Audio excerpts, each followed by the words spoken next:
Hi, this is Matt the Game Explainer. Today I'm going to be showing you Metal Dawn. It's a strategic cooperative game of saving humanity from the machines. Designed by Chris Batarlis and Steve Avery, published by Everything Epic Games.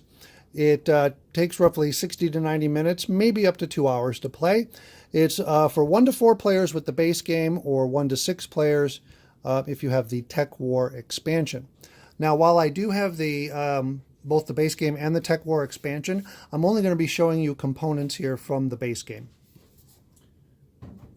Okay, so as I said, this is a fully cooperative game, and it kind of borrows thematic elements from the Terminator movies and from G.I. Joe. And basically the idea is a 1980s era satellite missile defense system has become sentient, self-aware, and has gone rogue and decided it needs to eliminate all humans from the planet. And so what that satellite does, which is called Dominus, is it starts spawning robot armies all around the world. And in this particular board represents Washington, D.C. So this game is set in downtown Washington, D.C. And so we have these robots that are going around trying to destroy zones around Washington, D.C. and cause the Metal Dawn, or the dawn of the machines, if you will, to come about. Now, that is tracked over here on this Metal Dawn track. It's basically just numbered from 1 to 10 with a Metal Dawn space at the bottom. And if that track ever advances all the way to the Metal Dawn space, then the players lose the game. The other way that players can lose the game is each player gets to control a team of 2 agents. And if too many agents die in the game, there's only a certain number of reinforcement agents that are available at the start of the game. So if the players lose too many agents and they cannot respawn a new agent into the game, then they also can lose that way. Now, the way the players win the game is they basically have to survive 2 different acts in the game, Act 1 and Act 2. Act 1 is, again, where you have satellite Dominus out in outer space, spawning all these robot units, and the players will have to continue to fight wave after wave of robots, traveling around Washington, D.C., defending zones. All the while, though, they're trying to collect intel in order to hack these 5 Dominus codes, which are, kind of unknown at the start of the game.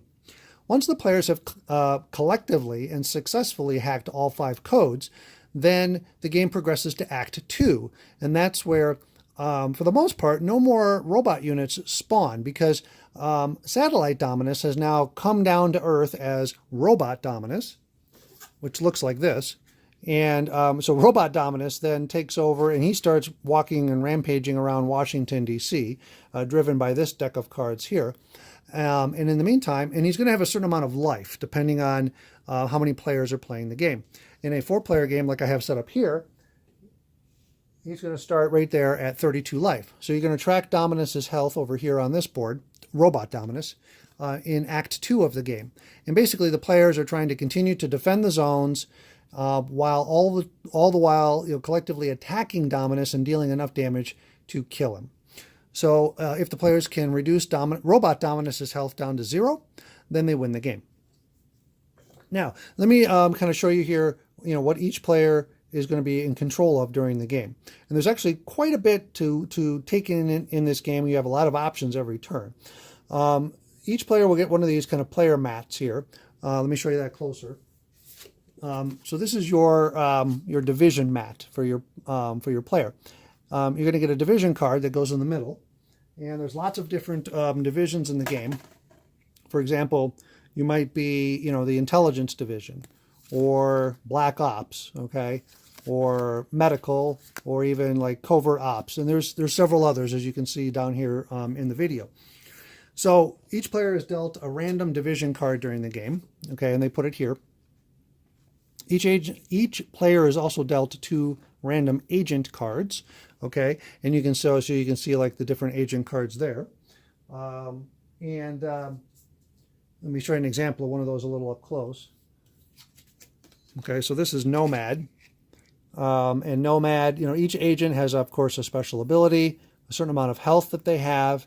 And then on the back side, it just says inactive. So each turn after you've activated, this particular agent and they're done with their actions, you just flip them over, and that shows they're inactive for the rest of the round. each player will also start with a starting weapon and a starting gear card. And then, of course, life tokens, tracking how much life they have. There's all, of course, the agent standees that match the agent cards. So you can see where they're at on the board. And the player colors are on these stands here so that you can tell where your agents are very easily. Each player will also have a zone activation token matching their player color. And that's what is used to place on these zone cards if you want to use the card's special ability. I'll show you that in just a moment. So as you can already tell, there's a decent amount that each player gets to utilize in the game, right? 2 different weapons, 2 different gear, special abilities of their agents, your division special ability, and then each player, in addition to all of these cards that are kind of equipped, right, or in play, you also have a hand of cards that you can have. And so in your hand, you can have 1 spare weapon, 1 spare gear, and then 3 of these intel cards over here. And the intel cards are, again, what are used to hack Dominus's codes. And so you're going to be managing all that stuff throughout the game, right? And then each player has their stuff. So the other thing that's kind of cool is as the game progresses, there are going to be like secret mission tokens that pop up on the board. And players can go to those locations and take on a secret mission. When you do that, you're going to put the active mission card up here, kind of above your board. And when you complete the mission, you can either use it to move the Metal Dawn track backwards to kind of buy the team some more time, or you can keep the mission card down here as a special ability that basically a skill that agent has learned. And let me show you an example of a mission card. Here we go. Okay, so this is a mission card here. It's called Surveillance. And the mission says, end your turn in the active Dominus zone, okay? So if your agent ends its turn where Dominus is currently located, then you get to complete this mission. And like I said, then you have a choice. You can either discard the card to retreat the Metal Dawn track by 1. You have to do that immediately upon completing the mission. Or you can gain this reconnaissance ability, which is each time you enter a zone, you may reveal any 1 unit in that zone. And I'll talk about what revealing units means in just a moment. So that's an example of a mission card. Each agent can have 1 active mission at a time. And then once they complete a mission, then if there's another one, they can go take that new mission on. So let me show you an example of like the codes over here and using Intel to hack the codes. So there's, like I said, a whole deck of these Intel cards, and there are ways to gain them throughout the game. Anywhere where you see like this floppy disk icon is where you can go to gain Intel. And the Intel will be numbered anywhere from 1 to 5. It will also have a special ability on it. And so you can have, again, up to 3 Intel cards in your player hand at any one time. And you can either save the Intel to use the numbers to hack Dominus's codes if you're in the same zone area as Dominus, or you can use an action to discard the Intel card to trigger its text ability. And the higher the number, the better the ability. So sometimes you just want to use an Intel card to trigger a very nice ability. And then the Dominus codes, there's a deck of them, and you're going to shuffle the deck and deal 5 of them out at random at the start of the game. And then the first time you go to hack a code, you're going to reveal it. And you have to commit one of your Intel cards before you reveal the code.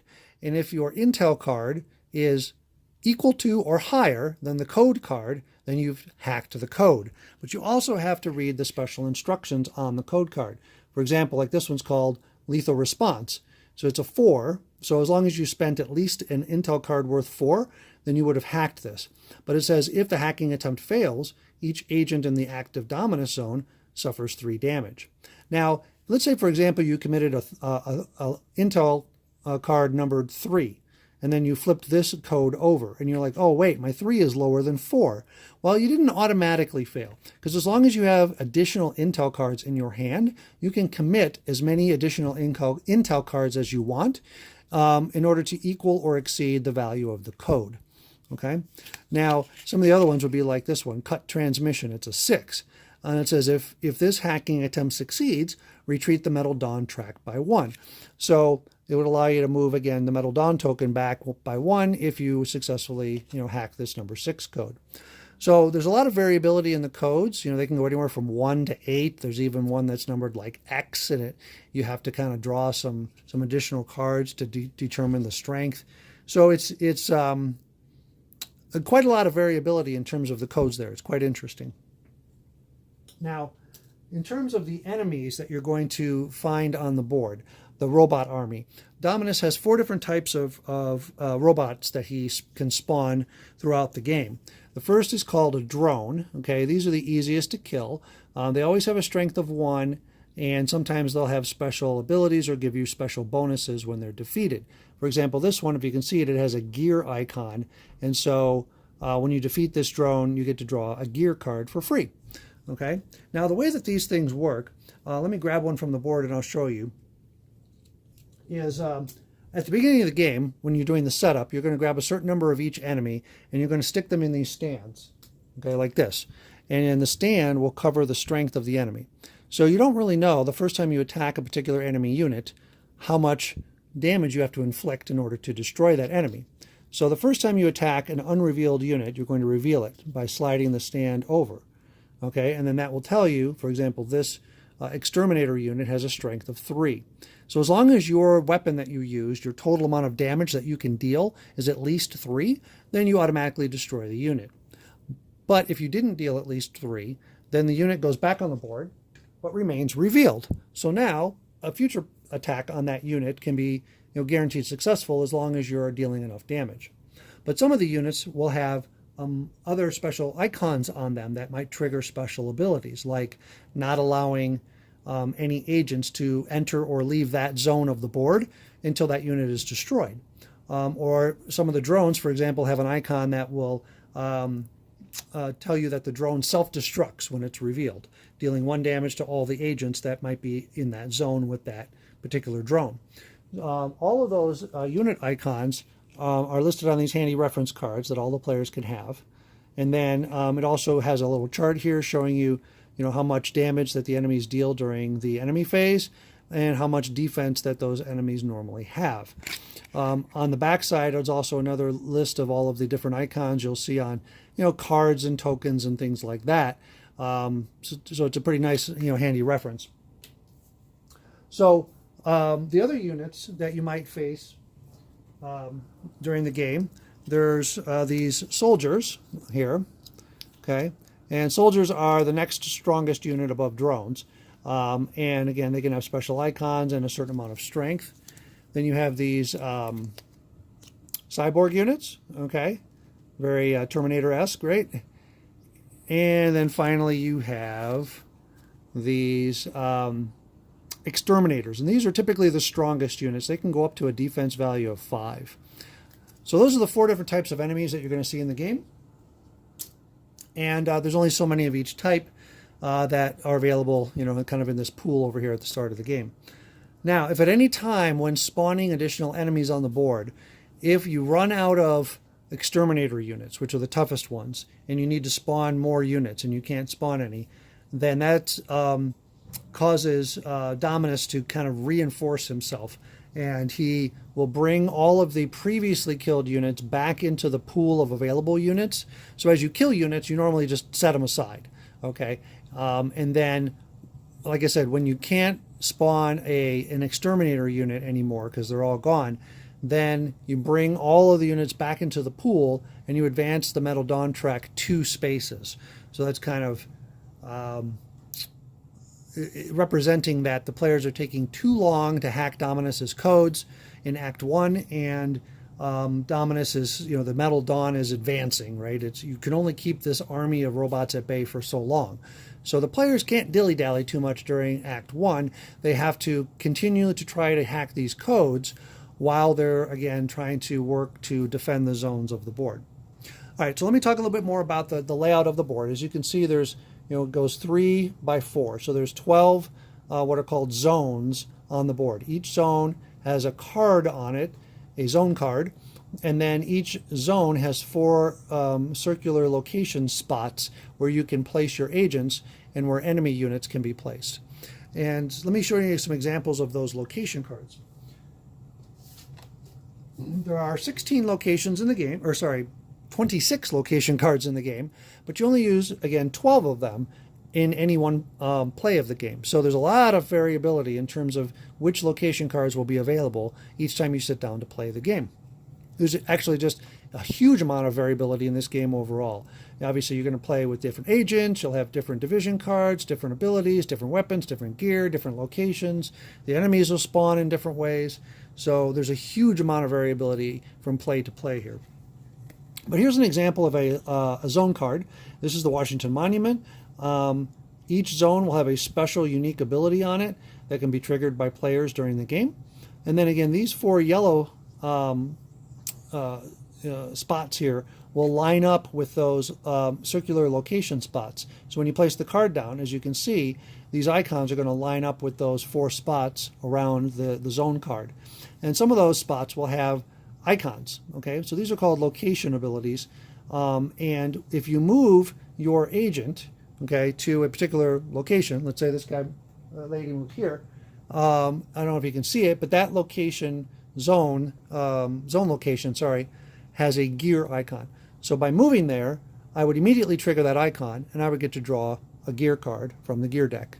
All right, so it's a way for you to kind of plan out, I want to go here because I want to gain this special zone action, but maybe I want to move to a particular zone because that's where some enemies are that I want to kill.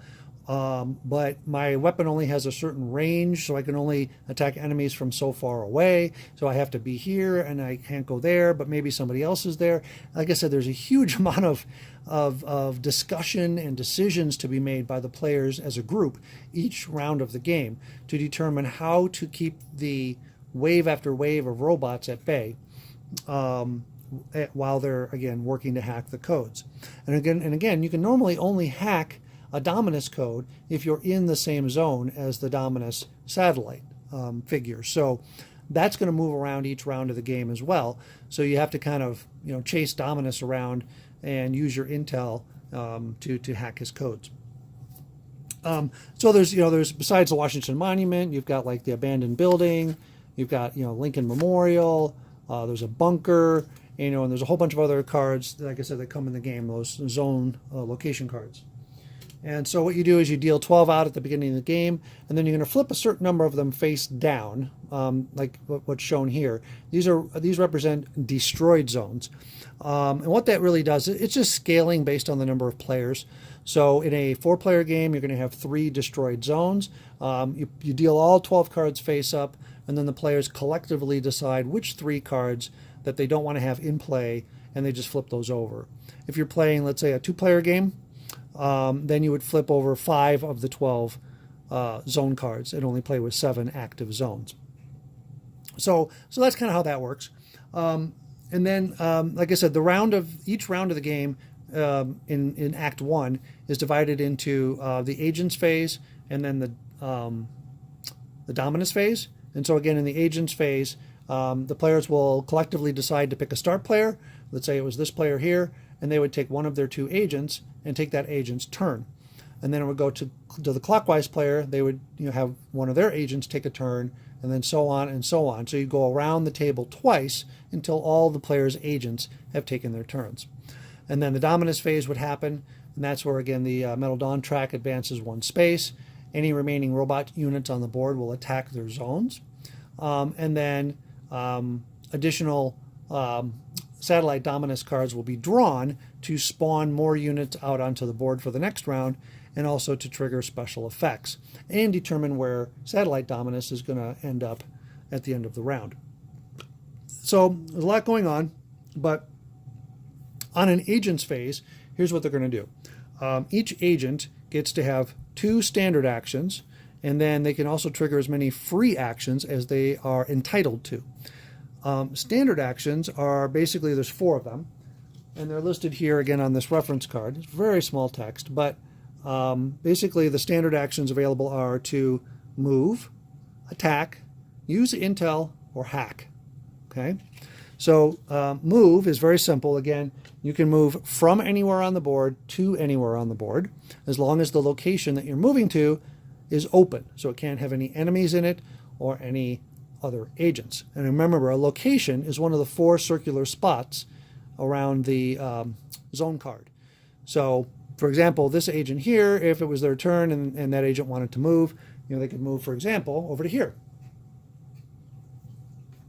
So maybe they move over there, and that way now they're in a zone with 3 enemy units, and they'll be closer and hopefully be able to attack those enemies. Now, the other standard action you can do is attack. When you attack, you're basically going to, you can either do an unarmed attack or you can use your weapon card. An unarmed attack has a range of 0, which means you can only attack an agent an enemy unit that is in your current zone. So it has to be in one of the locations of your zone. If you had let's say a weapon with a range of 1, then you could attack to an adjacent zone, okay, an enemy that's in an adjacent zone, up, down, left, or right. And again, going back to your unarmed attack, it's range 0 with only a damage of 1. So you could only kill a drone or reveal some other unit. But obviously, you typically are going to use weapons if you have them. And each weapon card is going to tell you the range of that weapon and how much damage it does. It also has a certain number of uses, or ammunition in this case, before the weapon is discarded. So this assault rifle, for example, has a range of 4 and a damage of 3. And each time you use it, you're going to rotate it 90 degrees to the next lower ammo level. So now I only have 2 uses. Use it again, I have 1 use. Use it again, and then the card is discarded. So this is an example of a nice starting weapon because it has a range of 4 and a damage of 3. It's pretty good. Some of your other weapons, maybe will not be quite as good in terms of range and damage, like this machine pistol has a range of 1, damage of 2, but it also has a nice little special ability that you can use instead. You can also, again, as a free action, you can use a gear card. So you can always have 1 gear equipped per agent. Each gear is different, has different abilities, and again, some of them have a certain number of uses that you can use. So each time you use it, you rotate it until that gear has been used up. If you've been able to gather an additional weapon or an additional gear card at any time during an agent's turn, you can have them discard a weapon or gear that they currently have equipped and replace it with a new weapon or gear. Let's see, the other standard actions you can do besides move and attack is you can use intel. So again, that was if you had an intel card in your hand, like this one. You could use the intel card for its special text ability. That takes one of your 2 standard actions to do so. Finally, the 4th standard action is called hack. And that's where if you're co-located in the same zone with the Dominus satellite, you can use your intel card or cards to attempt to hack Dominus.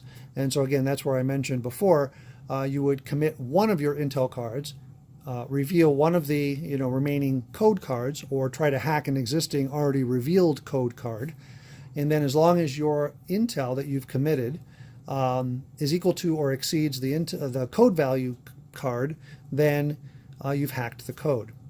Each time you hack the code, something kind of interesting happens. So let's say I hack the first code. Okay. Let's say I successfully hacked the first code. Okay, it happens to be a 3, it's got a special ability, but let's say I successfully hacked it. I'm going to draw the top 2 cards off the Robot Dominus deck. And these cards are used in Act 2 of the game, when Robot Dominus has landed down in Washington, D.C. and starts rampaging around, and we have to kill him directly. So each of these cards is going to tell you in what direction and how many zones the robot will move, and how much damage he's going to do to agents if he enters a zone with any agent or ends his movement with an agent. And then it also might have a special ability down here. So what we get to do while we're hacking Dominus's codes is we get to get some insight on Robot Dominus's initial moves in Act 2. So the player who hacked the first code there is going to pick one of these 2 cards and put it face up in the first slot, like so. Okay, and then the other card just gets put on the bottom of the Robot Dominus deck. So now we know when we go to Act 2, when we've hacked all the codes, we go to Act 2, the first time that Robot Dominus moves, he's going to execute that card right there, and then it gets discarded. And then once we've hacked the second code, we'll have a second movement card, and so on. So as you can see, you're going to know the first 5 movements of Robot Dominus for Act 2. So that'll help players make sure that they're positioned correctly to either attack him or that they're getting out of the way so they're not getting stomped and attacked and damaged directly by Dominus. So that's kind of the idea there. And so, like I said, that's really the fourth standard action you can do, is to hack a Dominus code and then get some insight on Robot Dominus's future moves.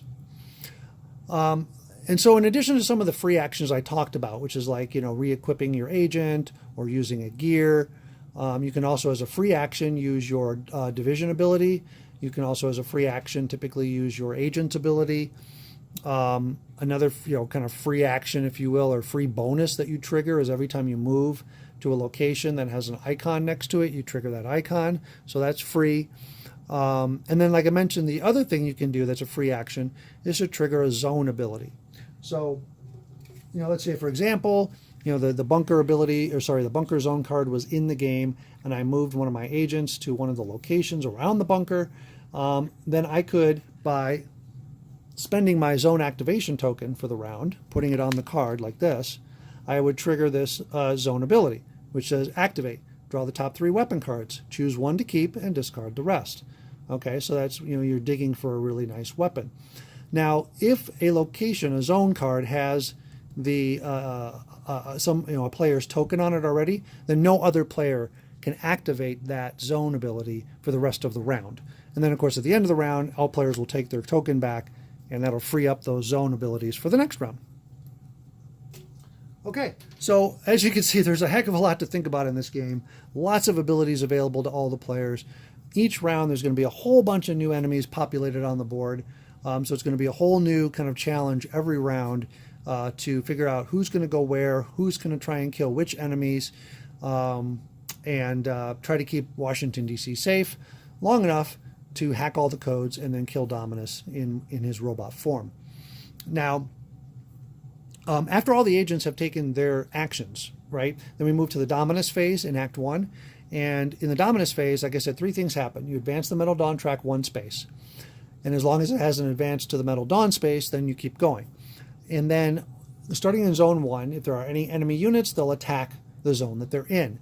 Now, if there are no agents in a zone that is being attacked by enemy robots, then for each damage that those enemy robots would deal to the zone, you instead advance the Metal Dawn track 1 space. So, for example, if 2 enemy units were in an unprotected zone and they were going to deal 3 points of damage to that zone, you would instead advance the Metal Dawn track 3 spaces. Now, the Metal Dawn track only has effectively 11 spaces. So, as you can see, if you leave zones undefended from robots, you're very quickly going to lose the game. So part of the big strategy in this game is, kill as many robots as you can every round. And for those robots that you can't kill, then you have to make sure you have at least 1 agent in the zone with the robots during the Dominus phase. Because what happens is, if there's an agent there, that agent can choose to take damage and lose these heart tokens in order to keep the Metal Dawn track from advancing. All right, and you do that on a robot by robot basis. So basically, your agent can decide, I'm going to defend against this one robot maybe, but not the other one, because maybe the agent only has so much life left, and they can only take so much damage that particular round. So that's, again, part of the strategy, is positioning your guys by the end of the round so you can prevent the Metal Dawn track from accelerating down the track. Once all the robot units have done their attacks on the zones, then you're going to draw cards from this Satellite Dominus deck over here. 1 card per player. So again, it scales based on the number of players. So in a 4-player game, we draw 4 of these cards and resolve them one at a time. Each card kind of looks like this. Here's an example where it'll tell you what zone is being affected. It'll tell you what enemy units will spawn in that zone. It'll tell you whether to put a top secret token on that zone card, which means then that would be a place where an agent could go and pick up a new secret mission. And then if there's any special instructions. So this is an example here. It would spawn 2 drones, a soldier, and an exterminator. Now, as you notice, there's only 4 locations around each zone. So if you need to spawn more units than that zone can currently hold, because maybe there's either agents there or leftover robots, then what happens is it kind of spills over into an adjacent zone. You normally would spill them over into any open, active zone before you would spill them over into a destroyed zone. And it doesn't cause any other negative effect other than you're always going to spawn all the robots somewhere. You just have to spill them over into adjacent zones. Now, some of these satellite dominance cards will trigger special abilities, like this one here called Systematic Extermination. And then the final card, like in this case in a 4-player game, the 4th card that you draw, whatever zone it is, that's where Satellite Dominus will move to at the end of the round. So that way, for the next round, he's located somewhere else. So that's how you resolve Act 1. You just have the agents all take their turns, and then you do the Dominus phase, which is what I just described. Once all 5 codes have been hacked, then at the end of a Dominus phase, you will simply move on to Act 2. And in Act 2, it's very straightforward. You simply replace the Satellite Dominus with the Robot Dominus stand figure. And then the structure of the round changes a little bit in that you still do the agent phase similarly, okay, and that the players decide which player will be the start player, and then they pick one of their agents and take that agent's turn.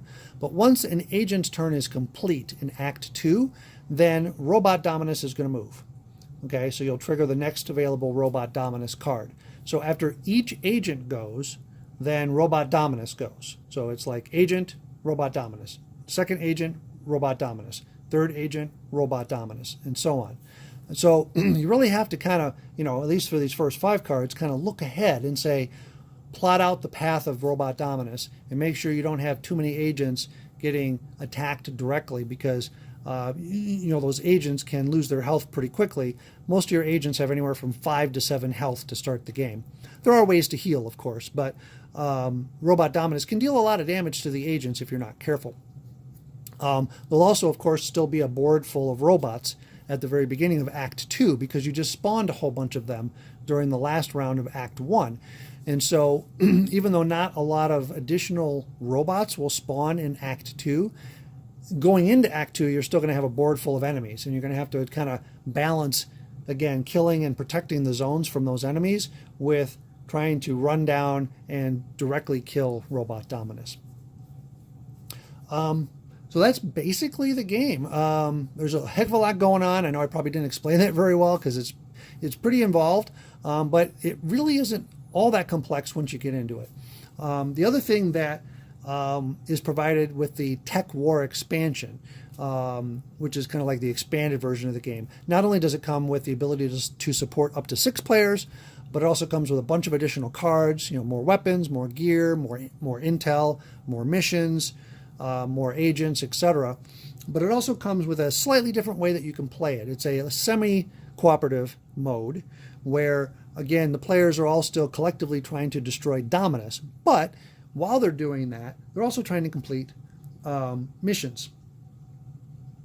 And let me see if I got some here. Sorry, they're trying to complete objectives. So the Tech War expansion comes with a deck of these objective cards. And these objectives, basically are going to give you a certain number of victory points if you've completed them. And for example, it'll say like end your turn in a zone with no other units or agents, right? Or like this one, weapon smuggler, give another agent a weapon card while in their zone. And drone hunter, destroy 3 drone units. So basically, players will be dealt out these objective cards, and you're trying to complete these objectives while, again, still working together to defeat Dominus. And if Dominus is successfully defeated, then the player who got the most victory points, from these objective cards, will be the ultimate winner of the game. So if you like to have those kind of games where it's cooperative but still somewhat competitive, and you have a single winner at the end of the game, then there's a way to play that game, play that style of game with Metal Dawn if you have the Tech War expansion.